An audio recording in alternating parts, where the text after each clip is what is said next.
Hæ, ég heiti Viktoría og hef starfað að stöðumbótum núna í yfir 10 ár og í þessu myndbandi ætla ég að fara aðeins yfir hvað stöðluð vinna er. Teiji Ono, sem oft kallað svona pabbi þessar Lean hugmyndafræði, hann sagði bara án staðla þá getur ekki bætt þig. Vegna þess að ef þú veist ekki hver besta leiðin er og allir vinna henni, hvernig í ósköpunum ætlar að bæta þig. Í rauninni má tala tvær tegundir af staðlari vinnu. Annars vegar stöðluð vinna stjórnanda og hins vegar stöðluð vinna fyrir rútínuverk. Í þessu myndbandi ætla ég að fara yfir bæði en ég ætla að byrja á að fara yfir stöðluð vinna fyrir stjórnendur. Nú, það eru margir stjórnendur sem þegar við segjum, herðu, það er hægt að staðla verklag ykkur, þeir verða bara, what? Nei, það er alltaf svo mismunandi hvað ég er að gera. En raunin er í rauninni svo að þú getur skoðað dagskrárna þína og skoðað hvað þarf ég að gera daglega, hvað þarf ég að gera vikulega, hvað þarf ég að gera mánaðarlega og þú listar þetta upp og svo ert að skoða er ég að ná því eða ekki. Nú síðan getur þú reynt að bæta inn annarri hegðun sem að þið langar að koma inn eins og til dæmis að fara í Gemba-Vox eða vettvangsskoðanir, umbóta fundirnir og slíkt, coaching með starfsmönnum. Og svo þá ert að haka við að því að þetta er líka tjekk, er ég að gera það sem ég sagðist alltaf að gera. Ef þú nærð aldrei því sem þú ert að gera, að fara í smá root cause analysis af hverju ekki. Nú, fyrir þá stjórnendur sem eru bæði með staðla verklag og hafa það sýnilegt fyrir starfsmönnum sínum, bara þetta er það sem ég er að gera, þá er þetta líka ákveðið fyrir starfsmenn þeir vita bara, ok, hann gerir þetta alltaf reglulega, það er ekki neitt panik, bara þetta kemur svona. Þannig að þetta verður þess valdandi að vandamál komast fyrir upp á yfirborð og komast lengra. Þeir eru meiri tengslum við starfsfólki ykkar, þeir eru meiri tengslum við hvað er að gerast á deildin ykkar. Þetta skapar líka meira traust gagnvart starfsmönnum og yfirmönnum vegna þess að ef við tökum til dæmis eins og Gemba-Vox, sumir eru bara, hvað er yfirmaðurinn minn að gera hérna? En ef þið vita bara, herri, þetta er það sem ég ætla að gera reglulega núna, einu sinni í viku ætla ég að koma og skoða og tala við ykkur, þá er meira traust. Nú, staðla verklag, það getur verið ýmislegt. Það getur verið gátlisti. Hvað ætla ég að gera þegar ég fer og hitti fólk, hvað ætla ég að gera þegar ég fer í Gemba. Þetta getur líka verið listi yfir eins og ég tala um hvað ætla ég að gera vikulega, hvað ætla ég að gera daglega og slíkt þar sem þeir eru að skipuleggja kannski mánuðinn. Þetta getur líka verið gátlisti á svona stofugangi, gátlisti við þjálfunina eða þjálfunamatrixa og þetta getur líka verið umbótafundur, hvernig gátlistin það er stöðluð vinna. Hvernig ætla ég að gera hlutina, við erum búin að finna bestu leiðina til þess að gera þetta. Það er talað að það sé misjafnt eftir því hvernig stjórnandi þú ert, hversu mikið þú getur staðlað af þínu starfi.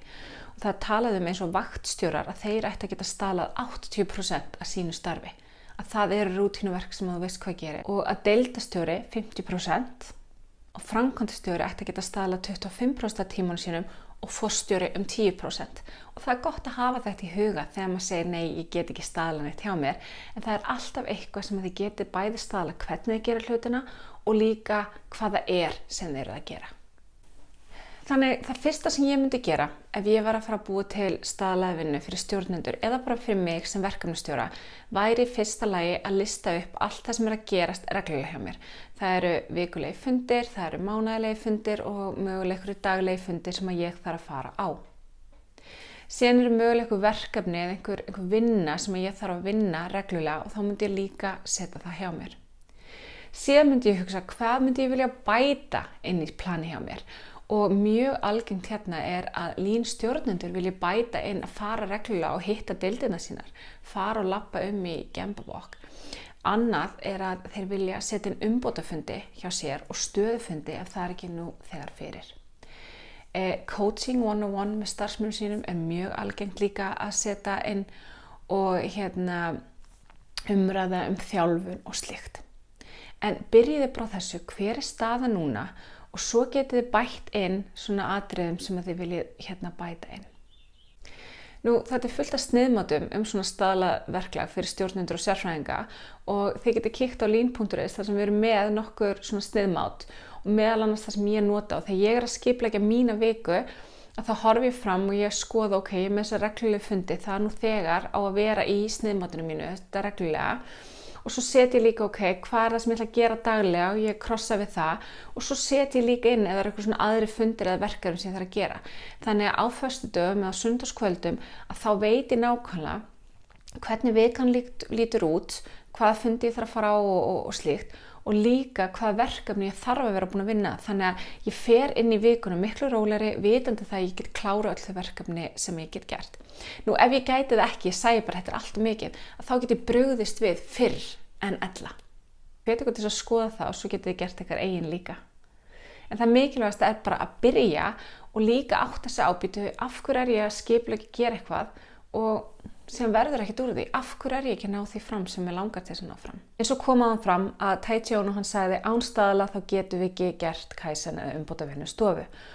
Og kannski það sem hann var að vitna í er staðlavinnan sem var hjá Toyota. Hún var gerð úr 3 atriðum. Það var annars vegar, þetta var vinnuröðin, svona eins og vinnulýsing og svo var tíminn á hvað hvert skref tók.